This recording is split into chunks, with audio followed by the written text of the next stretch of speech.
how clear, how lovely bright, how beautiful to sight those beams of morning play, how heaven laughs out with glee, where, like a bird set free, up from the eastern sea soars the delightful day.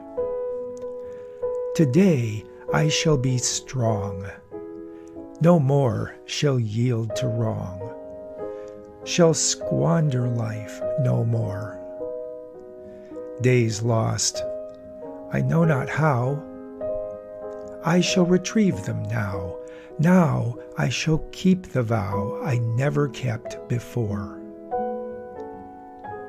Ensanguining the skies, how heavily it dies into the west, away, past touch and sight and sound, not further to be found. How hopeless underground falls the remorseful day.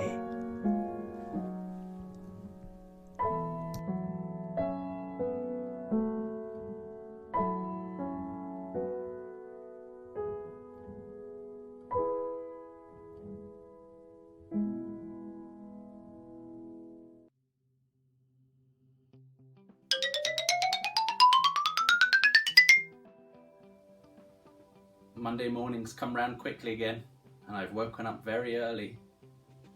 But as they say, the day waits for nobody. I hope you enjoyed that poem in the introduction. Hausman was a very talented poet. Let's have a look at today's agenda. By the end of online lesson 7, you should be able to use modal verbs to deduce and speculate on the meaning of a text. In activity 7.1, you will be testing your reading and use of language skills in a practice activity on page 27. In activity 7.2, you will be listening to an audio called Social Media and Revolutions and answering activity 4, 5 and 6 on page 51. In activity 7.3, you will be completing a worksheet deducing and speculating on poetry. Finally, activity 7.4 is a Mayon reading called The Emperor's Painting. So, as you've seen in the agenda, we're focusing today on poetry. But before we begin, we have a few activities in the book to get done. So, why don't we look at the instructions for activities 7.1 and 7.2, and then we can get on to the good stuff. Activity 7.1 is testing your reading and use of language skills. You should recognise this type of activity from our Cambridge practice. What you need to do is complete the paragraph with the words given, choosing the correct affixes to give the correct word form for the spaces. There is a bit of information in the strategy box for you to read to help you with your answers. We've looked at prefixes, we've looked at suffixes, so you should be able to change the words into their correct form, depending on whether you want an adverb, adjective, noun, or verb. To complete activity 7.2, first of all, I would like you to rank the social networks mentioned in order of popularity in your opinion. Then listen to the audio and answer the questions in part 5. Finally, in part 6, I would like you to listen again and write down phrases that confirm ideas or invite others into the conversation. Things like, "Oh, I think you're right," or "What do you think about that?" We've made it. 7.3 and poetry. Well, let me take you back to the poem we looked at in the introduction. Hausman wrote this in the 1880s, which is about 140 years ago, but it is still very significant in today's world. There is a lot that we can deduce and speculate in regards to the meaning and how he was feeling while he wrote it. And that's what I would like you to do in activity 7.3 for a poem of your choice. Analyze it using deduction and speculation. Here's a presentation to help you in completing this activity. We've made it to the juicy part. Aha. Before we get on to poetry analysis, let's recap the modal verbs used for probability. We use can in its negative form. Of course, it's cannot or can't. We use could, may, might, and must. Which of those do you think is the 0%? That's right, it's the negative, can't. We have three that are very similar and very often interchanged. But one of them is said to be slightly less probable than the other two. Which one do you think it is? It's might. Then we have two at about 50%, which is could and may. Which finally leaves must being 100% probability. Note, could in negative is 0%, could not. Not 50% like may not. Okay, that is important information. How Clear, How Lovely Bright was a wonderful, wonderful poem which we had in the introduction. Analysing this poem, I can say that the weather must have been good on this particular day.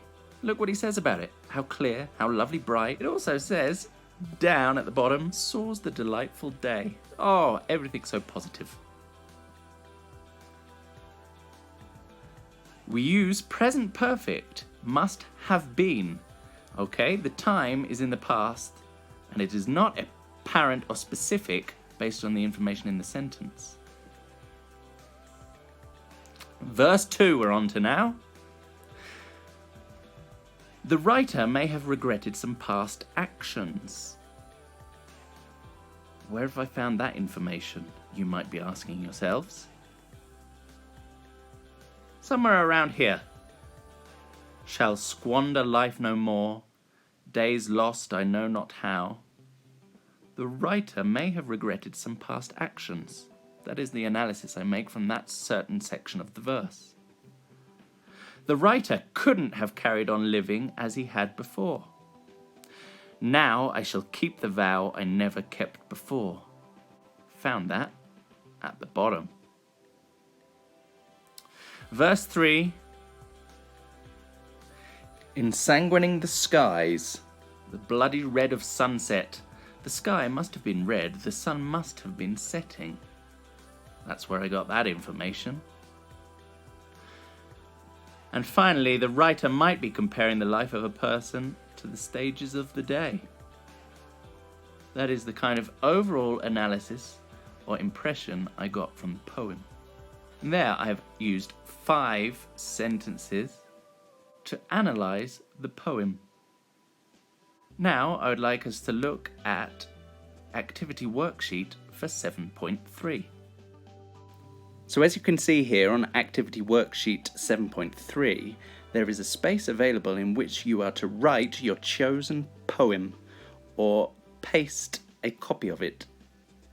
In the lined spaces available, I would like you to create a minimum of 5 deductions and or speculations regarding what you think is happening in the poem or how you think the poet is feeling. Try and use or underline evidence within the poem that has given you this particular impression. This activity will be graded out of 10, with 1 point for every correct deduction or speculation, and 1 point for the evidence that you have accompanying each deduction or speculation. So we're down to the final activity, 7.4, and it's a Mayon reading about a Chinese poet and painter who worked for the emperor. You need to read the story and get 60% in the quiz to complete this activity. You knew that by now though, didn't you? I would love to know what you think the main character should have done. What would you have done in his shoes? I, for one, love poetry. And if you're wondering to yourself, why is there poetry? Why do we read poetry? Let the magnificent Robin Williams answer you in this clip from the movie Dead Poets Society. Until Wednesday's lesson 8. Bye bye. We don't read and write poetry because it's cute. We read and write poetry because we are members of the human race, and the human race is filled with passion. medicine, law, business, engineering. These are noble pursuits and necessary to sustain life. But poetry, beauty, romance, love, these are what we stay alive for.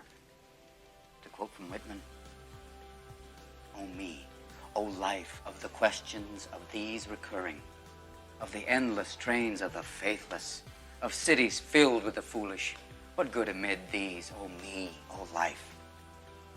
Answer, that you are here, that life exists and identity, that the powerful play goes on and you may contribute a verse. That the powerful play goes on and you may contribute a verse.